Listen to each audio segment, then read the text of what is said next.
on the floor yet. So, we've tried to remain somewhat vague because the injury is really sort of open-ended in terms of how long he's going to need to recover. But I think in doing so, maybe people have gotten the idea that he's going to come back and be Willis Reed or something. He hasn't even stepped on the floor yet. He still has pain, so there's some time ahead of him on the rehab process. So we'll have a more detailed update on Thursday. And DeMarcus, probably similar.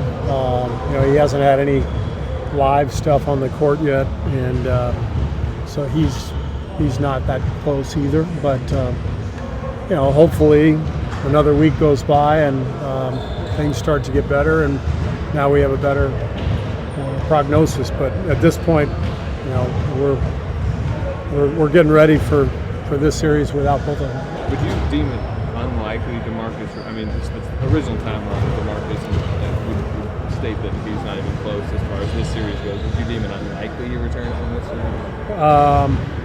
I guess now that'll be the headline. Kerr says it's unlikely that DeMarcus will return. Again, we sort of evaluate week to week, but if a guy hasn't even seen any live action, the day before the first game of the series, it's tough to see that turning around quickly. So, as I said, for both guys, it's not like anything's imminent. Imagine your kids playing together. Yeah. You have 2 kids. 3. Yeah, I'm right. Okay. Playing against each other for a chance to go to the NBA Finals, and what that must mean to the family. Yeah, the Currys are unbelievable. They've been flying all over the place. Seeing both kids play in the NBA playoffs, and then to see them play against each other. They're like the royal family of the NBA. It's incredible. It's there they are, and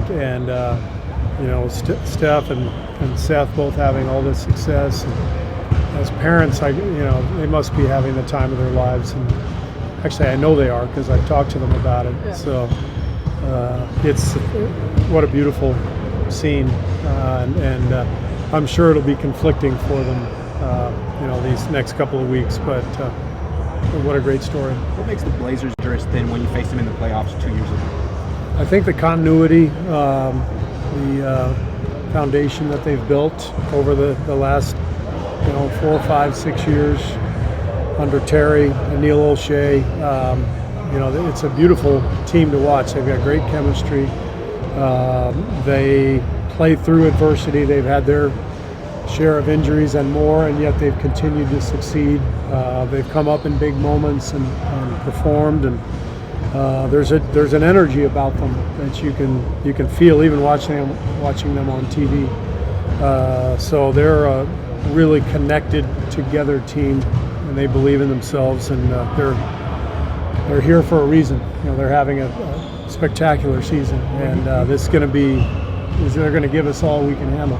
You were all surprised that Denver had the better record and home court advantage and started off so well this season, and all of a sudden Portland on their court. Yeah, I think it speaks to Portland's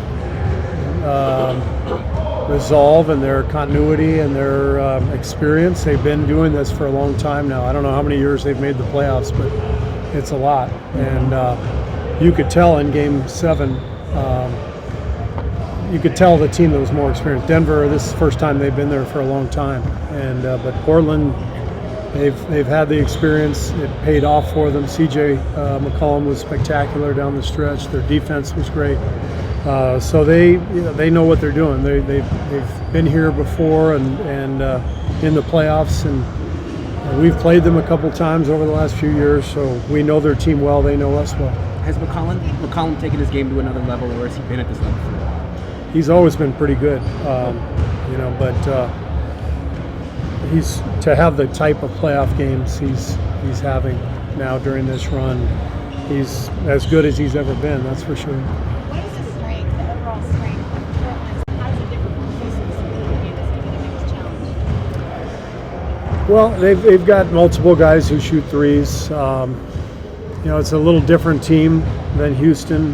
They've got more motion, more movement than Houston, but two very dominant guards like Houston. So, in some ways that series may have helped us prepare for this one, seeing these all-star guards.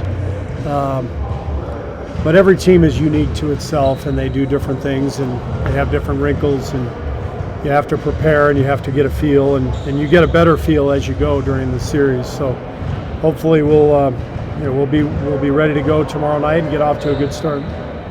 Steve Lillard has had some special games here. It's his hometown. I mean, you expect him to come in and play like he has Of course. at Oracle. Of course. He's been one of the best players in the league for a long time, and we know his affection for Oakland and vice versa. Everybody around here loves Damian, and why wouldn't they? He's a lot easier to love when he's playing in a different game and not our game. He's so tough to guard. He had a game winner against us earlier this year at Oracle. So you got your hands full when you play against him. But that's the challenge. The deeper you go in the playoffs, the better the teams get, the better the opponent gets, and you got to be ready for everything. All right, thanks, guys. Thank you.